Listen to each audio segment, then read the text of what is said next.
to get a ruling on. So specifically, my understanding is that the argument from the defendant is going to be that this girl was working as a prostitute and set him up, that her friends set him up. And by friends, I mean, she calls them her friends, and I think he's going to say that it was, one of them was her pimp. So there's a couple of issues that I have with that. One is I believe that that opens the door to their lack of criminal history with regard to any convictions for those matters. But beyond that, I think that this is skirting into improper character evidence. I think it is skirting into violating rape shield. Because I assume that part of this argument is going to be asking her who else she has been with, and I don't think that that's proper at all. Regardless of whether the argument is that she's a prostitute or not. So I think that we were hoping that we could get some rulings on that before we get too far into the witnesses. Additionally, there is body cam footage of the victim speaking to officers at the scene that I was hoping to introduce through one of the officers.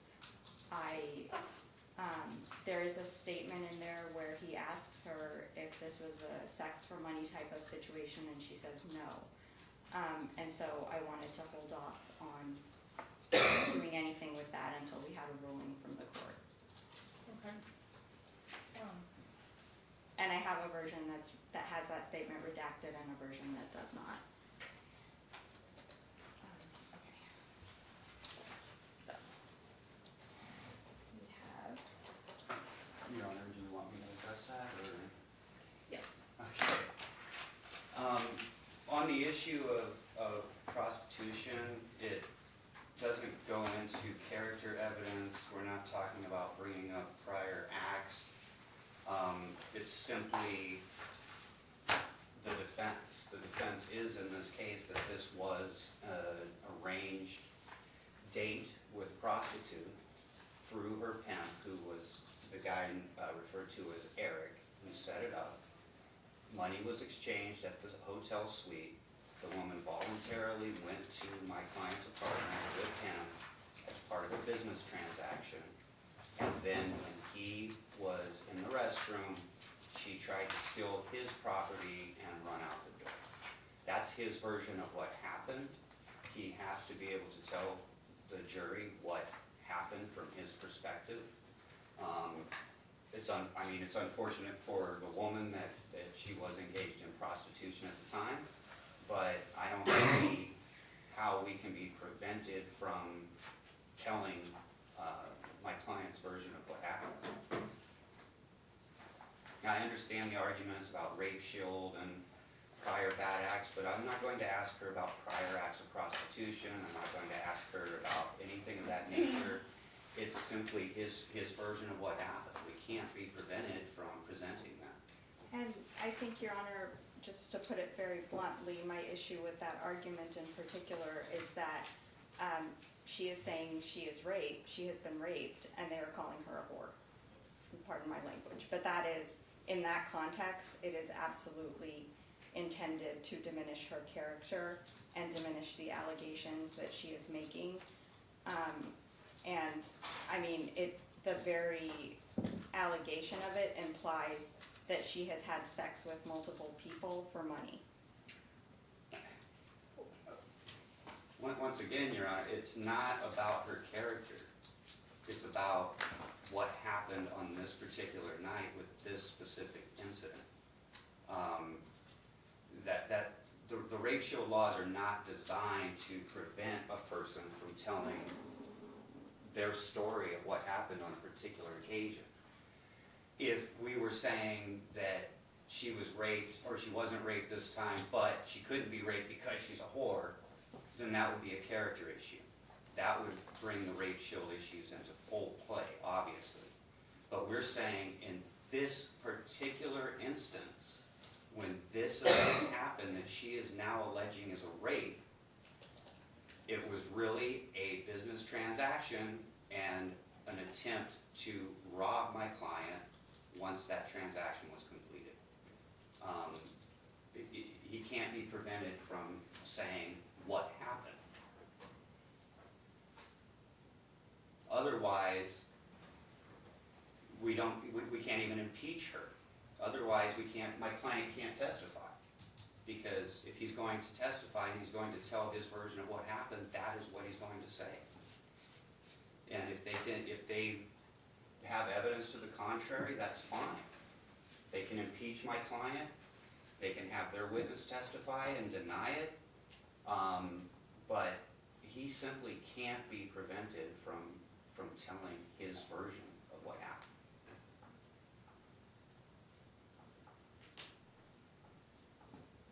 And the body camera footage with any references to the police asking her about prostitution or anything, for one thing, if she's going to bring in video, I want the whole video. I want everything in context. I don't think that we can just start redacting as if this conversation didn't happen.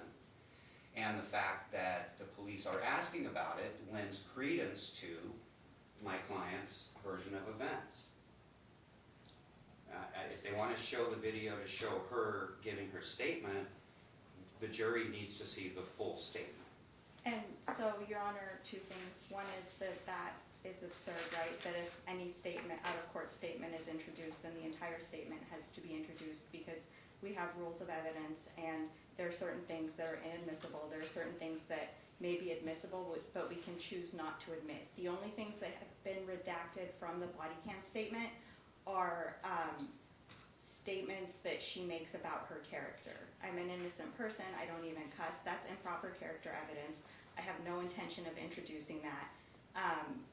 And that is the only thing that has been redacted from the entire conversation that she had with police when they responded to the scene. Beyond that, obviously depending on the court's ruling, then the statement about whether the officer asking her whether she engaged in prostitution, that would also be redacted.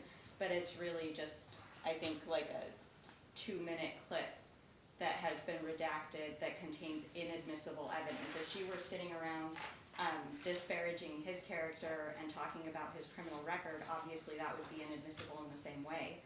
And we would have to redact that. Just because it is an out-of-court statement that happened in the course of a conversation, that doesn't make it admissible. That's true, Your Honor, but we do have the right to have everything in context. What she's talking about is redacting everything that might hurt her case and keeping only the parts that she believes help her case. We don't get to do that with evidence. An argument that I hear all the time from the state on issues like this is it's a video, it speaks for itself. If there's something in there that is clearly inadmissible, then a motion can be made to redact that particular thing. I've had that conversation over and over with prosecutors on videos that I did not think should be introduced. And the idea is it's a recording, it's a statement, it's being introduced as evidence of what was said and what the investigation was. Now, talking about I'm a good girl, I don't drink, anything like that she's talking about, I wouldn't want to introduce as character evidence, but another thing that's going to come out in this case is that she was drinking, she did have marijuana in her system. The video shows that she's acting intoxicated. And so if So that's a we prior... have 20 different things Right. going on at a Yes. time right Right. now, so I need to focus on one at a time. Okay. So let me start with the current issue related to the defense. So 50.090 states that in any prosecution for sexual assault or statutory sexual seduction or attempt, the accused may not present evidence of any previous sexual conduct. Okay. So it does not apply to this current case, so as long as the defense stays within those parameters, I believe that they are able and entitled to describe what Mr. Holloway asserts are the factual, whatever the Okay. facts of the evening are. Do not, there is, she has no prior convictions. No. Okay, so then that's just a non-issue. But I think, Well, in terms of the defense. right, but I think that the fact that she has no prior conviction should be admissible. And the fact that Eric, who they allege is her pimp, also has no prior soliciting convictions. I think he has drug convictions. Yes, Your Honor, and I've never, I mean, we have evidence rules on prior convictions and when they can be introduced, and we're very strict on that. But to introduce evidence that a person has not been convicted of anything, that's simply bolstering that witness. There's no evidentiary value in that if there's no accusation of it. Just to be able to say, I mean, we could call in a school teacher and say they were a great student. It's irrelevant to what they're talking about here. I don't even know how that comes up. So you've never been convicted of anything? No? Okay. What is the evidentiary value of that other than to bolster the credibility of a specific witness? There's no evidentiary value to it. And she just made an interesting point about Eric. He does have prior drug convictions, which we were not going to get into. We were not going to talk about or ask about. But just so everyone's aware, according to my client, Eric was the guy who could get you things, which was drugs and women. So if they want to ask him if he's never had any convictions for solicitation, then I should be able to say, but you've had convictions for drug dealing, right? It's the same thing. So for them to be able to elicit lack of criminal history as if that had evidentiary value, and then for me to have to sit silently because I don't have the proper foundation to lay for bringing in prior convictions is, again, just bolstering the state's case at the expense of the defense. There's no evidentiary rule to allow that. So the state is allowed to present its case and it's allowed to rebut evidence that the defendant introduces regarding character. I don't know how else the state is supposed to. Okay, but that isn't character evidence, that's factual evidence, right? Character evidence is you had a prior conviction for prostitution, so you were acting as a prostitute on this occasion. That's character evidence. On that evening, this was an exchange of sex for Yes. money. That's factual evidence, that's not character evidence. But the lack of convictions is also factual evidence, right? If they want to get into Eric Hill's priors with drugs, Do you have a case or a statute that supports your position? that criminal history is Lack factual. of criminal history is admissible under these circumstances or some similar circumstances? I do not in front of me. If I could have a moment to look. Of course. And I will submit, if I were to raise a question or an inference about past convictions, of course they'd be able to bring that in. I'm not saying it's never possible, but it's not proper to do it in your case in chief, where the only purpose is to bolster the credibility of a particular witness. That's the only reason they have for bringing that up.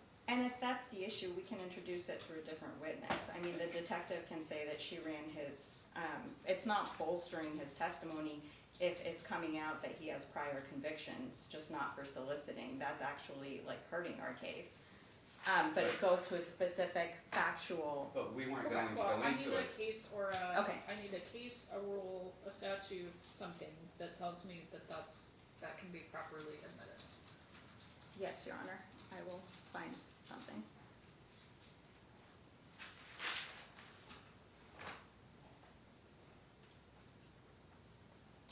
This is a little complicated because there's not a specific case on point, but I think that there is a specific statute on point.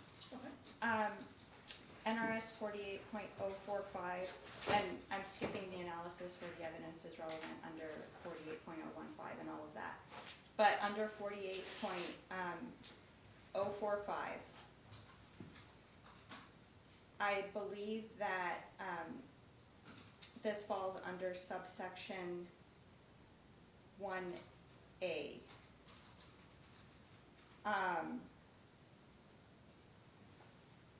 In particular.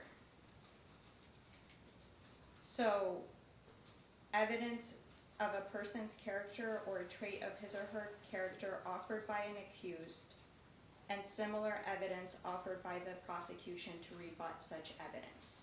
Now, I understand the argument that saying that she's a prostitute is a factual allegation that he is making, However, the state, I think it all falls under this statute, that clearly the intent is that the state is allowed to offer similar evidence to rebut that allegation. If, like, fundamentally, Your Honor, I think that saying that someone is a prostitute, right, carries with it baggage, right? It is true that in this case, he is saying it because, according to the defendant, it's his version of what happened that night. Right? But merely saying that impugns someone's character, which is why it is not, you don't just get to go around calling women who have been raped prostitutes. There has to be a specific basis to let it in. But I think this is what Mr. Scoggins was saying, is that you can only put this on in rebuttal. That's fine. Yeah, Your Honor, I mean, the statute, what she just read is, I think, exactly what we were saying before she read it. It's not being introduced as character evidence. It's not being introduced even as propensity evidence. And we're not talking about any prior incidents. This could be her first night on the job. It doesn't matter. The point is that if that's the defense's version and my client's version of the events that took place, he has to be allowed to testify to that. Otherwise, you're just... Yeah, no, I'm fine with that. It's just whether she can, after he testified, because Right. also, like, he has to make a decision about that. So, Yeah. If, Your Honor, after if he I... testifies to that, would the state be then permitted to bring in rebuttal evidence that she has no prior convictions? Your Honor, I would submit that if I had a witness, my client or anyone else, who talked about her being a prostitute as in past, then that would definitely be something that I would not necessarily think is admissible, but would be arguably admissible, to show she had no prior convictions. But that's a character statement. That's where we're trying to get into character and propensity, which is what is prohibited. I don't think if I don't make a statement or have a witness that makes a statement about any prior acts, that I've opened the door on a character issue. And I think if I could just have a moment to pull up this particular case. And, Your Honor, while she's doing that, if I may make a point that is really on the same type of issue. The state produced some surveillance video from a different hotel. Oh, hold on. Okay, Mr. Wait. Scoggins. One at a time, okay. One at a time. And All it's right. 11. So, this is how I would like to handle this, Ms. Abshar. So at this point, my inclination would be to allow the state to do that in rebuttal, but I Okay. want to see how things shake out and if Mr. Holloway testifies and all. Because That- it's all a little hypothetical at this point. Yes, Your Honor. I'm going to give you the opportunity, since we have the jury out, to look up and find a case, and we can talk about that later. Okay, Um, and if I could, I think I have not had the chance to I go. would not be comfortable with the state discussing that in opening, since it's something that is potentially rebuttal evidence, and we don't, know And it for is sure. not, Your Honor. Okay. And, Your Honor, I am Is still, there anything else we need to take care of for openings? no. Only the one issue is that, I don't know if they were intending to introduce it, but they produced a video of surveillance from a different hotel involving an altercation of my client No. with a different woman. I didn't know if they intended to introduce that. Well, there's been no bad acts motion that I am aware of, so, we would need to have resolved that, so. I just wanted to make sure before we did opening that wasn't gonna be a Yeah. video that was getting shown. I don't anticipate using that, obviously, if the defendant gets up on the stand and says he's never laid hands on a woman, then that would be a different issue. But, as it is, we have no intention of using that. It's from months before this and with a different woman. I just wanted to make sure. Okay, is there anything else we need to take care of to get through? I have instructions, opening, and whatever the first witness is. I don't believe Whoever, there's I any, shouldn't say whatever. yes.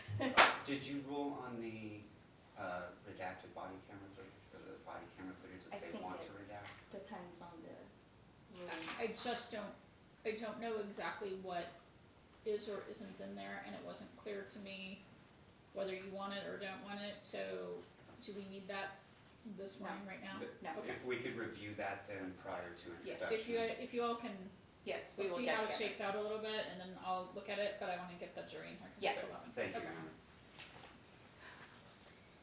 This is a criminal case commenced by the state of Nevada, which I may sometimes refer to as the state, against Anthony Holloway, the defendant. The case is based on this is an information, right? On an amended information. And the clerk is going to read that to you and state the plea of Mr. Holloway again, and state the plea of Mr. Holloway to that charge. District Court, Clark County, Nevada, the state of Nevada plaintiff versus Anthony Maurice Holloway, case number C-356489, Department 7, amended information. State of Nevada, County of Clark. Stephen B. Wolfson, District Attorney within and for the County of Clark, State of Nevada, in the name and by the authority of the state of Nevada, informs the court that Anthony Maurice Holloway, as defendant above named, has committed the crimes of sexual assault, felony, battery with intent to commit sexual assault, felony, coercion, sexually motivated felony, robbery, felony, second-degree kidnapping, felony, bribing or intimidating witness to influence testimony, felony, and preventing or dissuading witness from testifying or producing evidence, gross misdemeanor, in the manner following.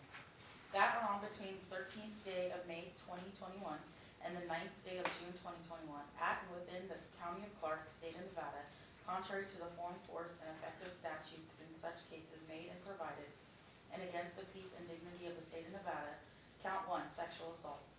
Defendant did then and there willfully, unlawfully, and feloniously sexually assault and subject J.R. to sexual penetration, to wit, sexual intercourse, by placing his penis into the genital opening of the said J.R. against the will of J.R., or under conditions in which defendant knew or should have known that J.R. was mentally or physically incapable of resisting or understanding the nature of defendant's conduct. Count 2, sexual assault. Defendant did then and there willfully, unlawfully, and feloniously sexually assault and subject J.R. to sexual penetration, to wit, cunnilingus, by placing his mouth and or tongue on any part of the genitalia of J.R. against the will of J.R., or under conditions in which defendant knew or should have known that J.R. was mentally or physically incapable of resisting or understanding the nature of defendant's conduct. Count 3, battery with intent to commit sexual assault. Defendant did then and there willfully, unlawfully, and feloniously use force or violence upon the person of another, to wit, J.R., with intent to commit sexual assault by striking J.R. on the head. Count 4, coercion, sexually motivated. Defendant did then and there willfully, unlawfully, and feloniously use physical force or the immediate threat of such force against J.R. with the intent to compel her to do or abstain from doing an act which she had a right to do or abstain from doing, by preventing J.R. from leaving defendant's apartment. One of the purposes for which the defendant committed this offense was defendant's sexual gratification. Count 5, robbery. Defendant did willfully, unlawfully, and feloniously take personal property, to wit, chains and or gold chains from a person of J.R. or in her presence without the consent and against the will of J.R. by means of force or violence or fear of injury, immediate or future, to the person of J.R., the person of a member of the family of J.R., or anyone in the company of J.R. at the time of the robbery. Defendant using force or fear to obtain or retain possession of the property, to prevent or overcome resistance to the taking of the property, and or to facilitate escape. Count 6, second-degree kidnapping. Defendant did willfully, unlawfully, and feloniously seize, invigil, carry away, or kidnap J.R., a human being, against the will of J.R. and without the consent of J.R., with the intent to keep J.R. detained against the will of J.R. Count 7, bribing or intimidating witness to influence testimony.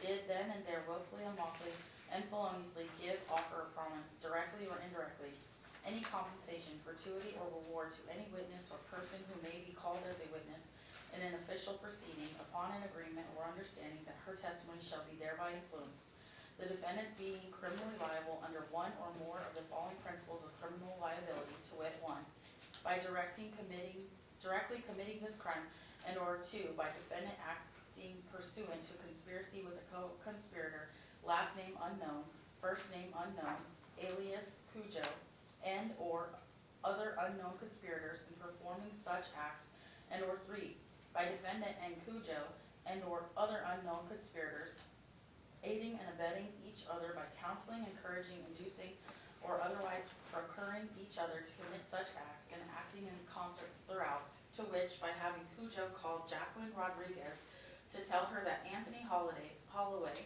was scared he would spend his life in prison, and or that Anthony Holloway would offer her $3,000 to stop coming to court, and or otherwise encouraging her not to testify against him. Count 8, preventing or dissuading witness from testifying or producing evidence. Did then and there willfully and lawfully, with the intent thereby to obstruct the course of justice, prevent or attempt to prevent Jacqueline Rodriguez from appearing before any court or person authorized to subpoena witnesses as a witness in an action, investigation, or other official proceeding, did cause or induce Jacqueline Rodriguez to absent herself from such a proceeding or evade the process which requires her to appear as a witness to testify or produce a record, document, or other object. The defendant being criminally liable under one or more of the following principles of criminal liability, to wit, 1, by directly committing this crime, and or 2, by defendant acting pursuant to conspiracy with a co-conspirator, LNU, FNU, alias Cujo, and or other unknown conspirators in performing such acts, and or 3, by defendant and Cujo, and or other unknown conspirators aiding and abetting each other by counseling, encouraging, inducing, or otherwise procuring each other to commit such acts and acting in concert throughout, to wit, by having Cujo call Jacqueline Rodriguez and tell her that Anthony Holloway was scared he would spend his life in prison, and or that Anthony Holloway would offer her $3,000 to stop coming to court, and or otherwise encouraging her not to testify against him. Signed, Stephen B. Wilson, Clark County District Attorney, by Nima Afshar, Deputy District Attorney, to which defendant has entered pleas of not guilty. Please understand that the amended information is simply a charge and that it is not in any sense evidence of the allegations it contains. Mr. Holloway has pled not guilty to the charges in the amended information. The state therefore has the burden of proving each essential element of the amended information beyond a reasonable doubt. As Mr. Holloway sits there now, he is not guilty. The purpose of this trial is to determine whether the state will meet their burden. It is your primary responsibility as jurors to find and determine the facts. Under our system of criminal procedure, you are the sole judge of facts. You are to determine the facts from the testimony you hear and the other evidence, including exhibits introduced in court. It is up to you to determine the inferences which you feel may be properly drawn from the evidence. You must base your verdict solely on the evidence presented in the courtroom and the instructions on the law that I give you.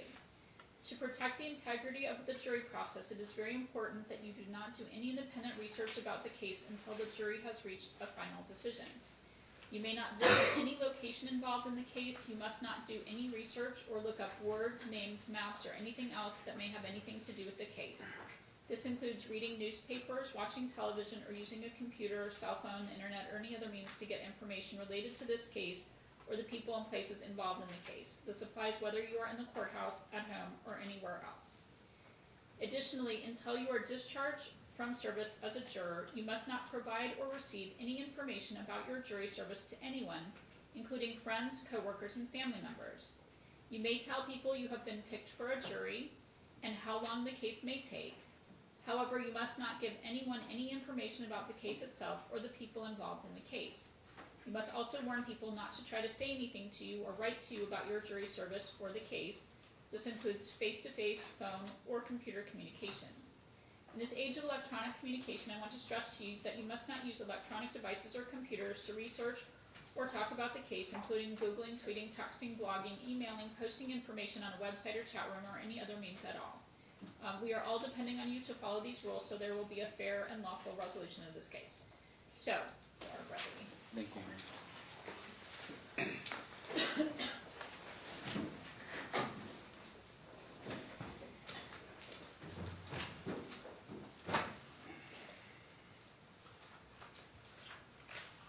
I brought you here for one reason.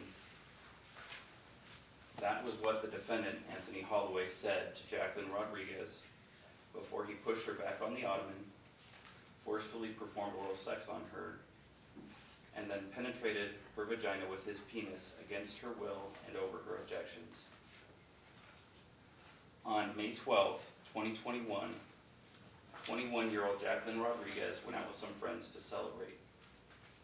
They first went to get some drinks at the Casino Royale before proceeding to gamble at the Venetian. At the Venetian, they met up with a group of friends with whom they were acquainted, and they proceeded to go to a room in the Palazzo where the party continued. They drank some more. Certain individuals smoked marijuana, and after partying for a little while, Jacqueline decided that she wanted to get some food. The group decided on White Castle, which was within walking distance. And when Jackie decided to leave to get White Castle, the defendant volunteered to go with her. But instead of walking to the White Castle, defendant encouraged Jackie to go with him in his car. She got into his car, and he drove past the White Castle, telling her he needed to make a quick stop at his house, and that it was nearby. When they made it to his house, he said it would be quick, and she said she would stay in the car. But defendant encouraged her and pushed her to come inside for a quick minute, and she did. Once inside, Jackie sat down on an ottoman right next to the front door, and defendant proceeded into the back of the house for a minute. After defendant returned, he closed the front door, and at that point is when he said, "I brought you here for one reason." He pushed her back, he put his face between her legs, and attempted to perform oral sex over her shorts. At that point, Jackie kicked, called him crazy, asked him to stop. The defendant did not stop. Defendant was able to partially remove Jackie's shorts, but Jackie was able to lock her ankles so that he could not get them all the way off. Defendant then proceeded to perform oral sex without Jackie's shorts on. During this time, Jackie was attempting to make a phone call to her friends asking for help. When defendant noticed this, he grabbed the phone or struck it from her hands. After that, defendant proceeded to penetrate Jackie with his penis by inserting it into her vagina. Jackie was able to, at one point, push him off far enough so that she could pull her shorts up, was able to open the front door. She was able to regain her phone. When she reached for the phone, defendant hit her. When she opened the front door, defendant grabbed her first by her necklaces, which he ripped from her during the struggle, and then grabbed her by her hair and pulled her to the street. Jackie was able to run away, where she hid in an apartment complex in a stairwell until she was convinced the defendant was no longer looking for her. During that time, defendant called her once, but she hung up on him.